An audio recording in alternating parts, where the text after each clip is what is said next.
Olá, olá, olá, eu sou o Tadeu Rodrigues, esse é o podcast literário Rabiscos. Obrigado a você que chega toda semana aqui comigo. Se você estiver ouvindo a gente pelo Spotify, vou pedir para seguir, dar 5 estrelinhas. Se estiver ouvindo a gente pelo Deezer, pelo Amazon Podcast, favoritar também, que ajuda o nosso corre. Se estiver ouvindo a gente pelo iOS. Lembrando também que o Rabiscos agora está na Audible. Então, se você é assinante do Audible, quer ouvir offline, pode ouvir a gente também nessa nova plataforma. A gente continua com a parceria Rabiscos Editora Reformatória no Clube de Conto. Então, se você gosta de contos e quer bater um papo com um pessoal muito legal, é o encontro toda a última segunda do mês. A gente seleciona um conto e no última segunda a gente bate um papo com o autor ou com a autora do conto. É muito legal, é muito rico. E a gente está aí há 3 anos nessa parceria Rabiscos Reformatório. E sem mais delongas, hoje no Rabiscos a gente recebe uma autora que já passou por aqui com o seu Formigas no Paraíso e que agora está retornando com Os Anos de Vidro, que é um livro de contos publicado pela editora Nós, minha parceira de editora, inclusive. Matheus Baldi, mestre em literatura, cultura e contemporaneidade pela PUC-Rio, organizadora da antologia Vivo Muito Vivo, 15 contos inspirados nas canções de Caetano Veloso. Matheus é uma das vozes mais potentes e sensíveis da literatura contemporânea brasileira. Sabe que eu sou muito fã, que eu admiro demais. Fiquei muito feliz de saber que está vindo esse livro. E da última vez que você veio aqui foi para falar do seu livro que eu gosto tanto, Formigas no Paraíso, e falando também sobre literatura queer e tal. Eu queria saber o que que mudou de lá para cá, quem te ouviu aqui no Rabiscos naquele episódio, o que que mudou de lá para cá e seja bem-vindo. Tadeu, querido, obrigado demais. Muito bom voltar ao Rabisco e agora para falar dos anos de vidro. É, Olá a todo mundo que está nos ouvindo.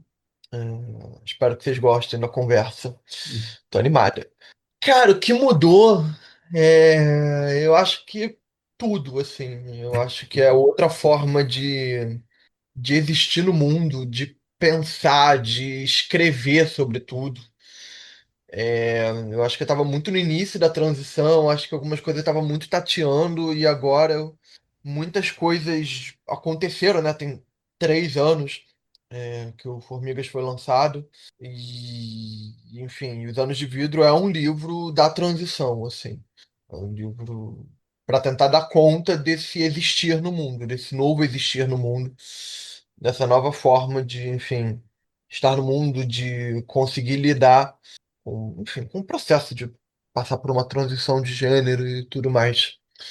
Então mudou muita coisa, e na escrita principalmente, eu acho. Assim, eu acho que sei lá, eu não sei muito bem avaliar isso, mas eu sinto que tem uma calma agora, talvez, uma coisa de um escrever com mais autoconsciência, talvez. Eu acho que eu estava muito no automático no Formigas e com muita raiva também, que eu acho que agora a coisa foi indo para outros lugares. Quando você fala do Formigas, eu lembro que na época a gente conversou e a gente meio que falou pro público, né, do Rabiscos que talvez tivesse com essa mesma raiva que você, e hoje você fala que tem um livro que é fruto da sua transação.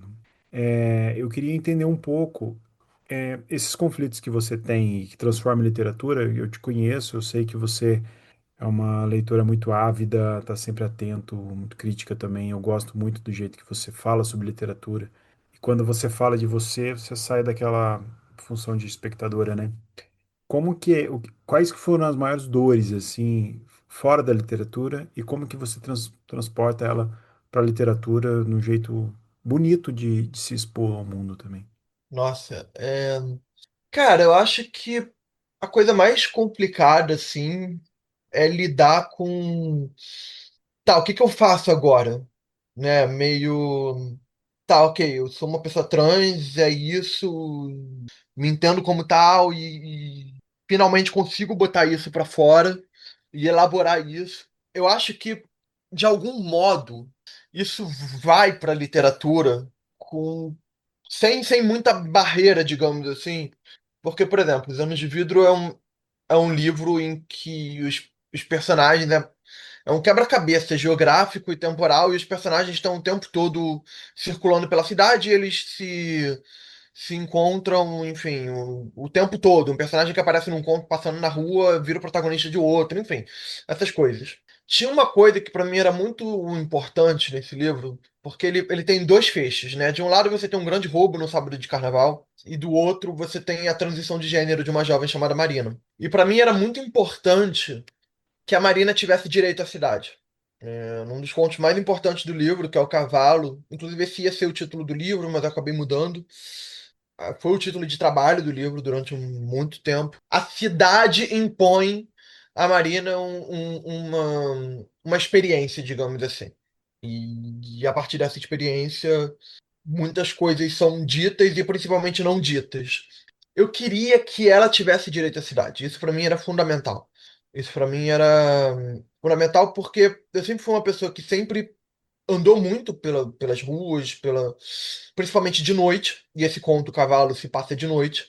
E de repente antes eu, enfim, um homem branco na zona sul do Rio de Janeiro, da zona sul do Rio de Janeiro, né? E aí passo a viver a cidade como uma pessoa não binária. Da zona sul do Rio de Janeiro, mas assim, uma outra experiência. E isso para mim era fundamental, que o medo que eu passei a sentir, a vulnerabilidade que eu passei a entender como sendo minha e que provavelmente nunca vai embora, porque, enfim, se você não é um homem branco, ainda mais na zona sul do Rio, da zona sul do Rio, enfim, a coisa muda de figura. Eu não queria que isso fosse passado para ela de alguma forma incapacitante. Eu queria que ela tivesse direito à cidade. Mesmo sabendo que aqui, do lado de fora do livro, ela provavelmente não teria. Mas para mim era muito importante que no livro ela tivesse. Uma forma de vingança, de Não, absolutamente não. Quer dizer, absolutamente, mas não sei, eu sinto que era só uma coisa que eu achava que eu precisava fazer. Que, e aí, isso que eu ia falar. É um livro de ficção pra mim. Isso pra mim era inegociável. Escrever um livro de ficção. Por mais que tivesse uma transição e eu, enfim, uma pessoa trans, coisa e tal, é um livro de ficção. E pra mim, o maior tesão é escrever ficção.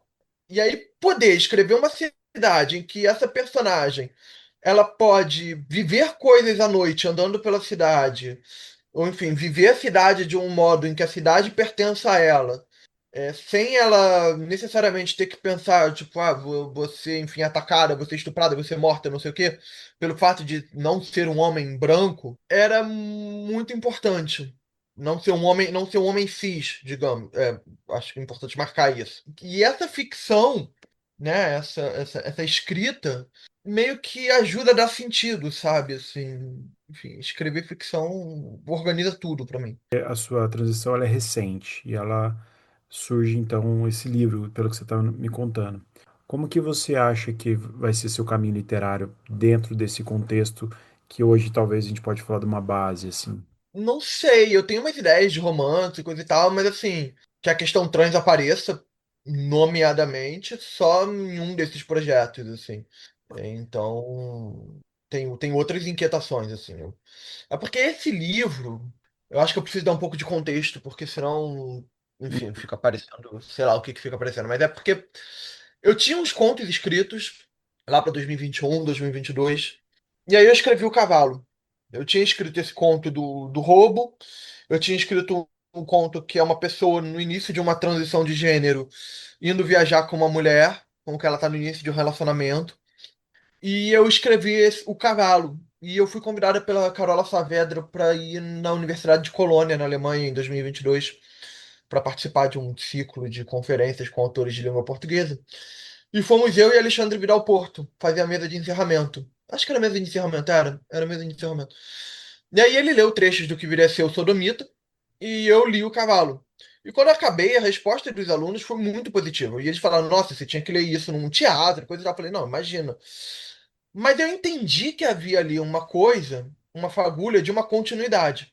Opa, isso aqui é importante, acho que eu devo me ater a isso. Só que aí eu fui olhar para esses outros contos que eu tinha escrito. E aí eu comecei a perceber que eles estavam conversando de alguma forma. E eu pensei, opa, peraí, acho que eu tenho aqui uns três, quatro contos que são o começo de um projeto. Então me interessava muito, e aí eu já estava pesquisando, até pela pesquisa de doutorado e tudo mais, gênero e literatura, e me interessava a dupla embocadura da palavra gênero, né? Me interessava gênero como gender, e aí masculino, feminino, não binário. mas como genre também, ou seja, o gênero policial, que é, enfim, minha pesquisa acadêmica e tudo mais. Então, opa, dá pra juntar as duas coisas. Então você tem esse roubo no sábado de carnaval, mas que também é uma investigação policial, mas também, enfim, é muito masculino. E tem essa transição da Marina, que lida com não binariedade, mas também é uma investigação, de certa forma, meio policial, porque o leitor ele tem que ir juntando os pedaços, os fragmentos, e montando o painel e tudo mais.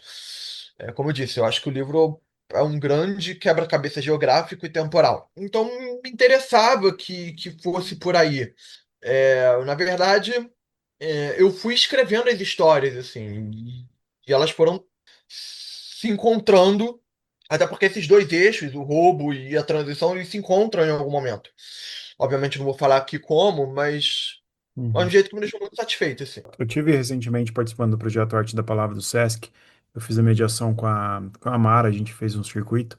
A Mara Moira, que é uma escritora trans maravilhosa, travesti, e ela fala um pouco disso. Quando você estava falando do direito de existir na cidade, da personagem, eu lembro que a Mara falou, quando ela lançou o NECA, né, da linguagem da travesti, ela fala um pouco da literatura dando conta. Como que você vê, se é que a gente pode falar disso, desse papel literário de fazer com que as pessoas tenham essa imersão no mundo distante delas e a partir daí talvez levantar uma questão ou a partir daí prestar atenção em outras coisas, assim, você que lê tanto e que tem esse poder de síntese também através dos contos.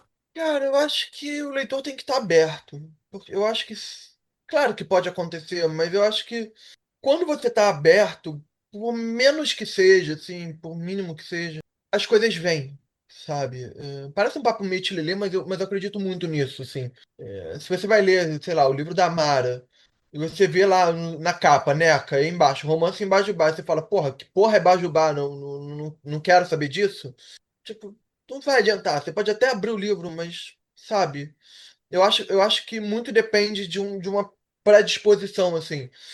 O que eu tento fazer, e aí é muito importante, eu tento não ser pedagógico. E isso para mim é muito importante, não fazer uma sociologia ou uma pedagogia ou o que quer que seja. Me interessa contar uma história. Me interessa que essa história seja bem contada, ou contada da melhor maneira possível, que varia de história para história, né? Cada história tem sua dicção, seu formato e tudo mais. As exigências do texto. O que eu espero, se eu posso colocar assim, é que as pessoas vão abertas para o que elas podem encontrar. Até porque é um livro que, no caso dos Anos de Vidro, é um livro em que eu proponho, de fato, como projeto estético, ético e tudo mais, esse quebra-cabeças. Eu gosto muito de pensar, porque a literatura brasileira tem exemplos ótimos. Você pensar num livro como Dom Casmurro, eu acho que esse exemplo é bom. Se você for ler ele de um jeito meio passivo, assim, você vai ler a história de um cara que foi corneado pela mulher e pelo melhor amigo, e, enfim, puxa vida, que foi como o livro foi encarado durante décadas. Mas se você for mais aberto, assim, você vai ter uma puta história que é, pô, peraí, esse cara talvez seja um canalha. Esse cara talvez esteja querendo me manipular para eu acreditar que ele é uma vítima. E aí a coisa muda totalmente de figura, porque aí, enfim, Capitu, Escobar, Uhum. todo mundo ganha completamente outras nuances, outros valores, equivalências e tudo mais. Então eu acho que essa leitura atenta, ela é fundamental. Porque eu acho que não é só para um livro de uma pessoa trans, ou de uma pessoa negra, ou de uma mulher, eu acho que é geral. Se você for ler um livro sem, enfim, querer desvendar ele em alguma forma, eu acho que perde muito. Você está falando do leitor atento. Como que você acha que a gente está de leitor, de capacidade de diálogo mesmo entre o leitor? Não que a literatura tem que ser pedagógica, não, não é nesse sentido.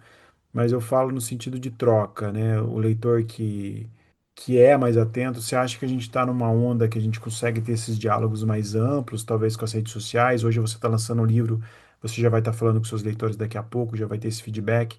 Você que escreve sobre literatura também. Eu acho que mais que o leitor, a gente tem que ir atrás do não leitor. Entendeu? Essa pessoa que não lê, que não tá nem aí pro livro. Isso eu acho mais importante. Eu converso muito com, enfim, amigos queridos sobre isso. O Henrique Rodrigues é uma pessoa que fala muito sobre isso. Porque eu acho que leitor tem de tudo. Tem, enfim, eu acho que não dá pra.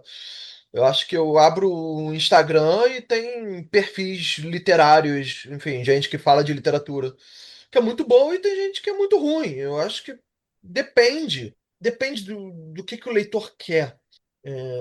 Eu acho que sempre. É o que eu disse, eu acho que é sempre melhor você ir com uma leitura mais ativa. Você querendo desvendar esse texto, esse livro e tudo mais. Agora, eu acho que os bons leitores estão por aí, com certeza. Isso eu não tenho a menor dúvida. Matheus, quando eu queria falar, que falasse um pouco do título do livro, Os Anos de Vida. Eu sei que é uma pergunta muito clichê, mas eu gosto disso também. E eu queria entender, você falou da cidade também, né, que ela aparece nos contos, nesse lugar, né?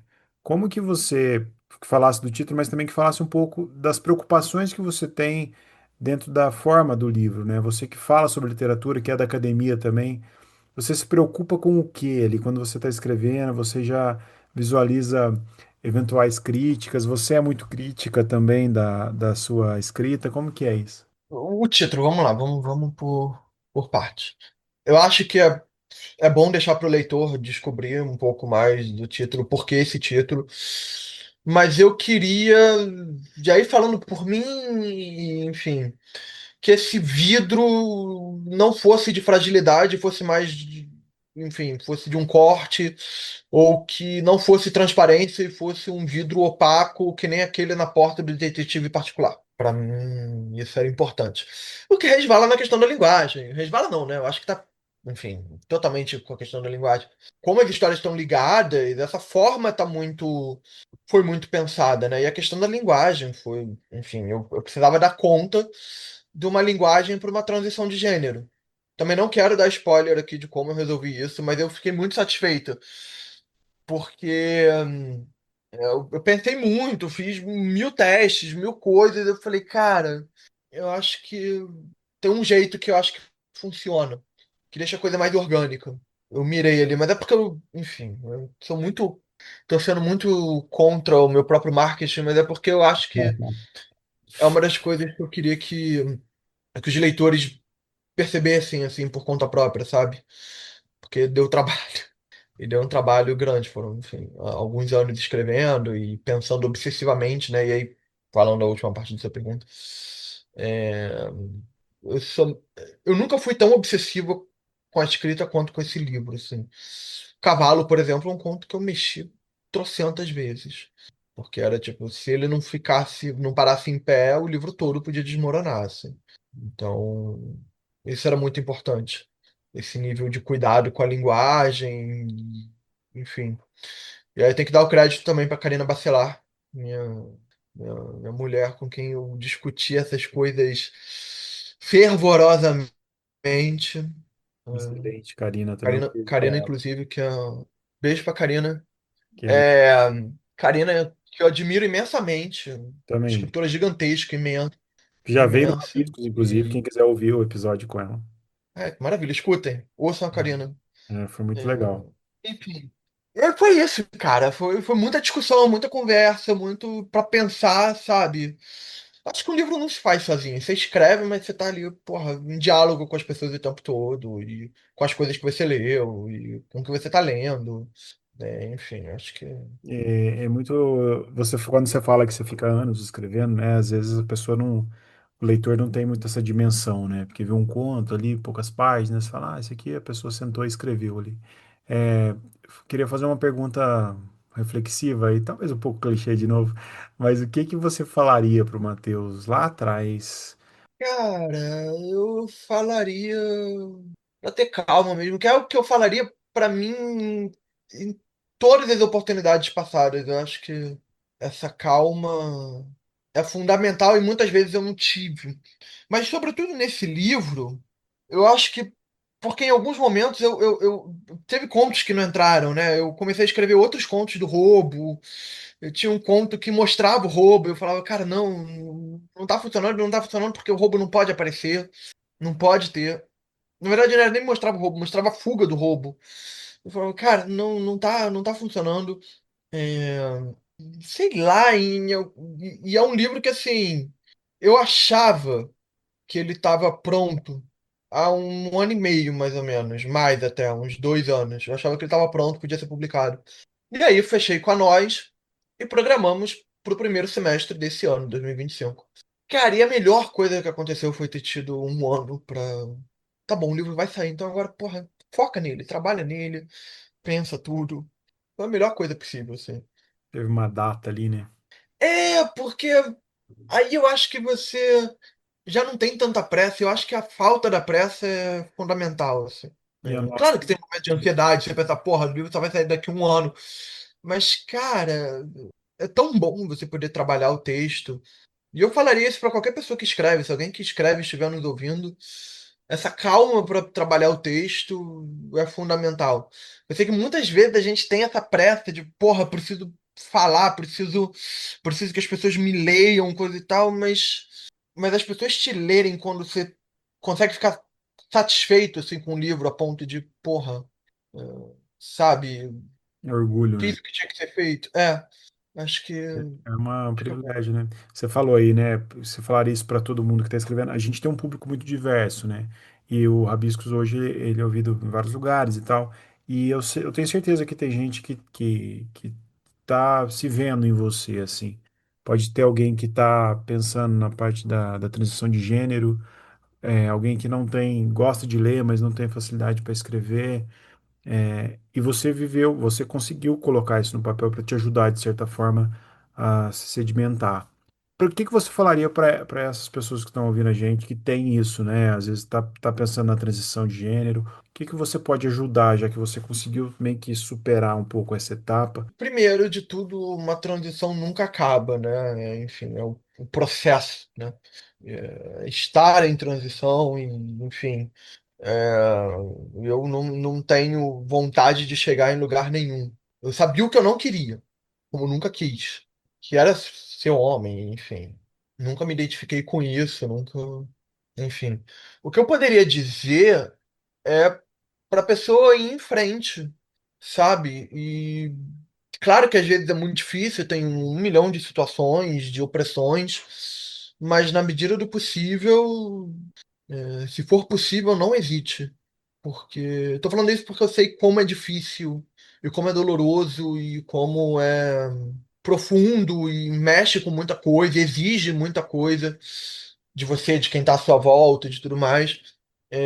Não é fácil, mas acho que tem uma alegria muito única nisso. Mas eu sei como é difícil, repito, então é sempre na medida do possível. Matheus, eu queria ouvir você também. Você que organizou antologias já, escreve sobre literatura, né?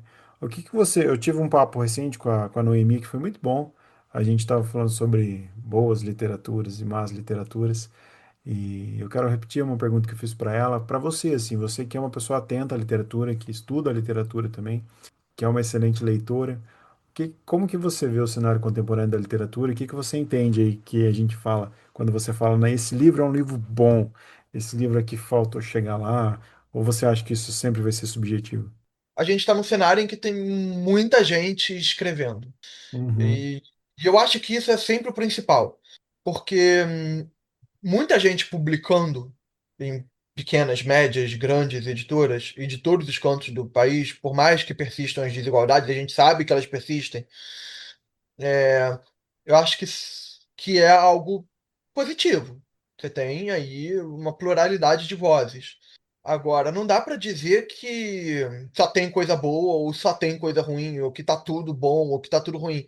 Eu acho que esse papo de a literatura brasileira contemporânea tá horrível é o mesmo papo que a gente escuta desde os anos 80, 90, 2000, 2010. Tem sempre alguém muito insatisfeito, alguém muito insatisfeitos.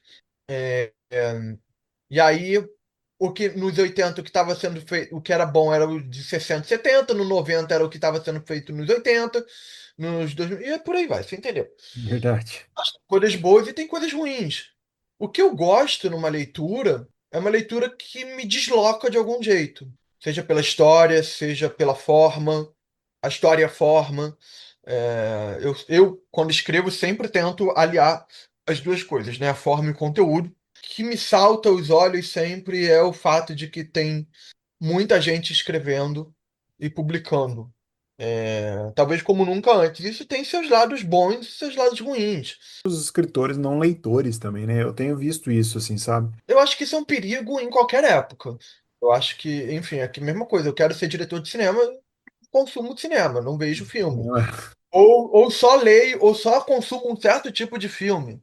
Você É, pode até conseguir ver um filme, mas assim, o ideal é ter repertório, é ter. E aí eu acho que diante dessa bibliodiversidade que a gente tem hoje, eu acho que é muito importante prestar atenção no que fazem as pequenas, as médias editoras, não ficar só lendo as grandes. Eu acho que isso é muito importante também, no caso do contexto concordo. brasileiro. Eu acho que tem muito trabalho muito bom sendo feito nas pequenas e nas médias, e que nem sempre chega ao grande público, à bolha, não vira o livro da vez, mas tem um valor imenso.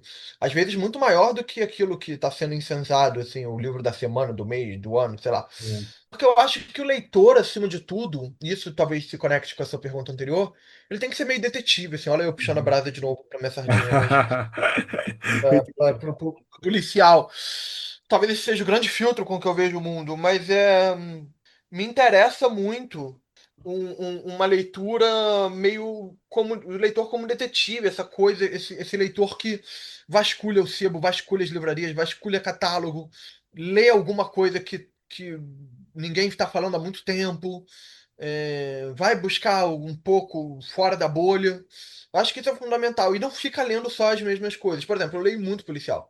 Durante alguns anos, lá, na minha adolescência, eu só lia policial. Chegou uma hora eu não aguentava mais. Eu falei, cara, vou ler outras coisas. E essas outras coisas que eu li deram muito mais sentido ao policial que eu tanto amava e que eu amo até hoje, gosto, releio, tô sempre relendo, enfim. Porque é isso, eu acho que as coisas vão. é, Você sempre pode aprender com aquilo que é diferente de você. E eu acho que isso diz também sobre aquela sua outra pergunta do, do leitor se abrir, e o Ah, livro sim. da Mara, o meu e tudo mais. Eu acho que a gente sempre pode aprender com o diferente. Eu acho que é fundamental aprender com o diferente. É, eu concordo. Pessoas como você, assim, que respeitam a literatura sobremaneira, faz toda a diferença hoje. Eu vejo aqui, eu estou há 7 anos com esse podcast de literatura contemporânea, eu e a Jéssica, né, que trabalha aqui comigo. A gente vê muita gente que não tem esse respeito que algumas pessoas têm, né?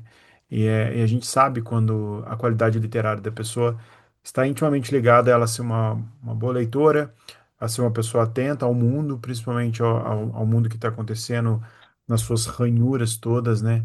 E não apenas aqueles livros que querem, sei lá, satisfazer um ego da pessoa ou ir atrás de um clique, que hoje é muito comum também, os livros que fogem um pouco aí do que é a literatura de verdade, né?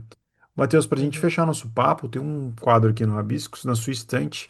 Eu queria que você indicasse alguns livros que foi importante para você na sua vida, principalmente nesse momento, ou se você quiser falar um livro que você está lendo hoje, para o pessoal de casa aí anotar e ir atrás também. Eu vou indicar dois livros da Elvira Vinha. Aliás, a Elvira Vinha, como um todo, eu acho a grande escritora brasileira das últimas, sei lá, décadas. Ela é incrível.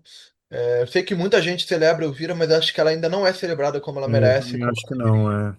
Eu acho que a Elvira, assim, é um ponto foríssima da curva de tudo que foi feito no Brasil nos últimos tempos, assim, é incrível, incrível, incrível, incrível. Eu vou indicar na ordem cronológica.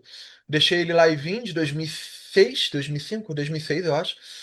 E como se estivéssemos em Palimpsesto de Putas, que é o último livro dela, que é de 2017, 2016, 2016, eu acho. Que é um assombro. São dois livros, assim, assombrosos. O Putas, então, é uma coisa, assim, fora da curva. esse eu tenho aqui. É, Inclusive, eu acho esse livro bem legal. é incrível. Cara, eu vou indicar A Estrela Sobe, do Marcos Rebelo, que é um livro de 1939. Foi Hum. reeditado há uns 2 anos pela Record, pela José Olímpio, perdão, que é do grupo Record, mas pela José Olímpio. É, é um livraço. O Marcos Rebelo é incrível. É um dos nossos grandes escritores. Morreu no começo dos anos 70, injustamente esquecido. Tem o livro de contos de Oscarina, é,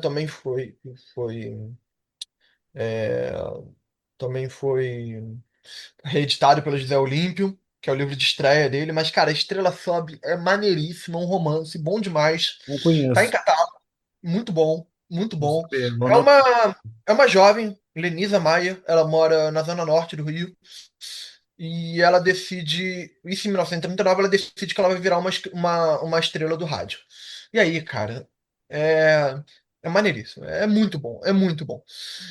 E um outro cara que eu vou indicar, e esse tá meio fora de catálogo, o que é uma injustiça tremenda, que é o Vander Piroli, que é um contista, publicou nos anos 70, sobretudo. Tem um livro dele que eu acho que está em catálogo pelo pela SESI São Paulo, que é A Mãe e o Filho da Mãe.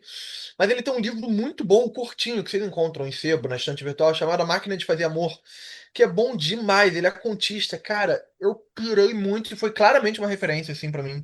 A Máquina de Fazer Amor, esse eu não conheço também, Vander Piroli. Preciso ver É. quais. E, por fim, vou indicar a Karina Bacelar, porque eu acho ela um talento Uhum. monumental, assim. Leiam As Le- Despedidas. Karina também tem uma plaquete na coleção aqui, mas agora, da Janela com a Mapa Lab, chamada Dancing Queen. Mandem mensagem para Karina no Instagram para ver se ela tem livro ainda para vender, senão vocês acham nas livrarias ainda. As Despedidas, livro de contos dela, ganhou o prêmio. Livraço, livraço, as despedidas. E tem um episódio com ela sobre esse livro, o pessoal quiser ouvir também. Obrigado pelo papo, pelos seus ensinamentos, assim, fiquei muito feliz de saber que tem coisa sua aí voando de novo. Você é um talento, como eu já te disse, você sabe da admiração que eu tenho por você e fiquei muito feliz de você estar aqui de novo no Rabiscos e espero que você volte com os mais livros e com mais caminhada literária. Espero te encontrar também. Eu espero voltar também. Obrigado pelo papo, sempre um prazer, adoro esse podcast. Obrigado a todo mundo que ouviu a gente. Enfim, fico muito Onde que o pessoal feliz. te acha, o pessoal te encontra? Eu tô no Instagram, minha arroba é Terra Leste. Terra, Terra, tudo junto, Leste, Leste. Enfim, Terra Leste. Só mandar um salve lá, qualquer coisa. E eu tô no Substack também, com o Terra Leste também. Se alguém quiser ler, eu mando um newsletter quase toda semana. Enfim, é Massa isso. demais. Então é isso, pessoal. Semana que vem a gente volta com mais papo, com mais convidado, convidada. É isso, um beijo a todos, bom dia, boa tarde e boa noite.